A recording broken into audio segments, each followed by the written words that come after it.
in this question it is told to us that if the least and the largest real values of alpha for which the equation this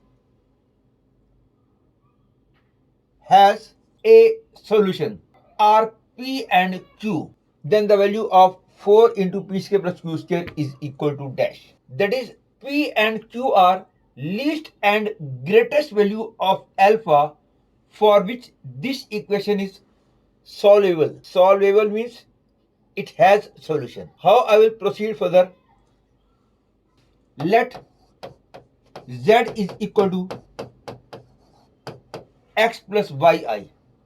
Then the equation this can be written as x plus yi plus alpha into mod of x plus yi minus 1 mod plus 2i equal to 0. It is clear that this is real, this is real. That is, real part of left hand side is this plus this, and the imaginary part of left hand side is simply y plus 2, and this will be equal to 0 because this equal to 0 means 0 plus 0i. Hence real part is also 0 and imaginary part is also 0, and equating the imaginary part I have got y plus 2 equal to 0. That is, I have concluded that y equal to minus 2. And now real part is x plus alpha under root x minus 1 का square plus y square. This should be also 0.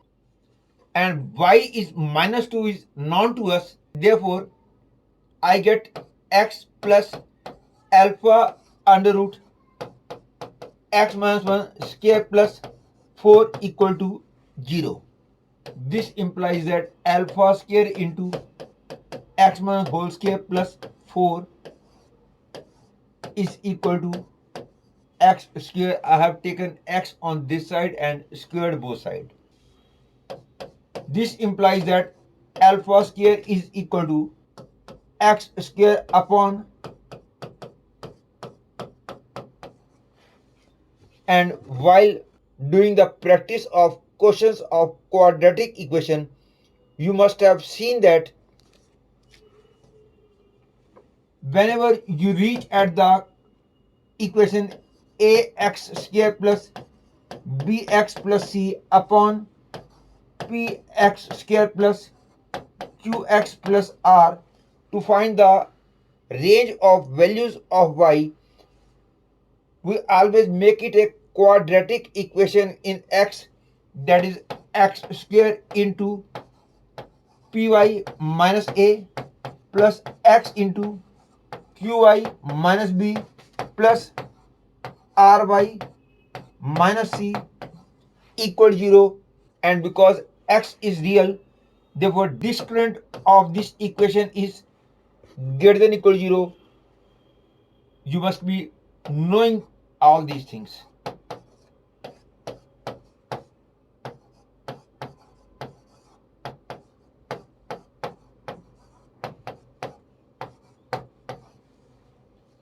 But let me tell you this thing also, many students commit this mistake that after this step they directly go towards this. But actually the proper way of doing this question is, these steps are allowed only if we have already supposed py minus a is non-zero. If py minus a is 0, that case should be taken separately, and combining the results of both we get the range of y. Those students who do not take care of this thing may get wrong result, but in most of the cases, even if we ignore this thing, even then we get the correct answer. In which cases it is allowed to ignore and in which cases it is not allowed to ignore, that is detailed mathematics cannot be discussed in this class. And presently the same thing I am going to use here. To make it a quadratic equation in x, I get x square into alpha square minus 1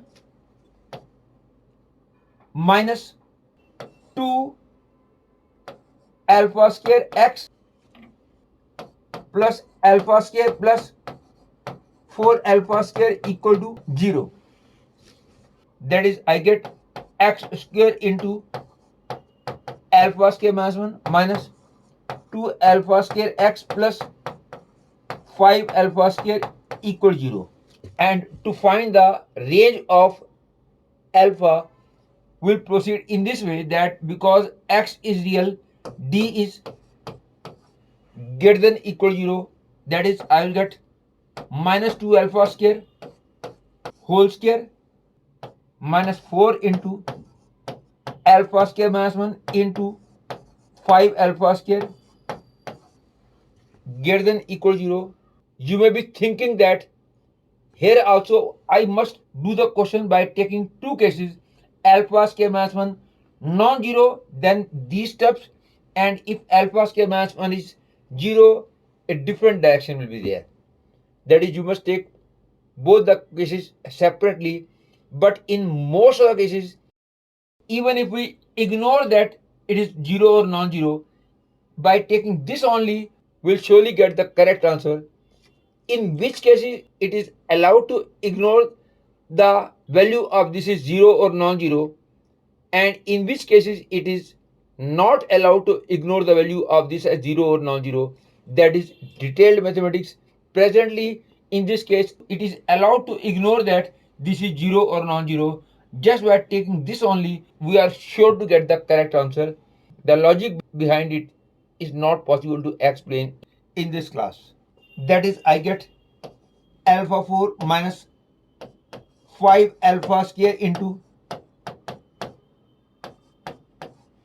that is, I get alpha square into alpha square minus 5 alpha square plus 5 greater than equal to 0. That is alpha square into 4 alpha square minus 5 less than equal to 0.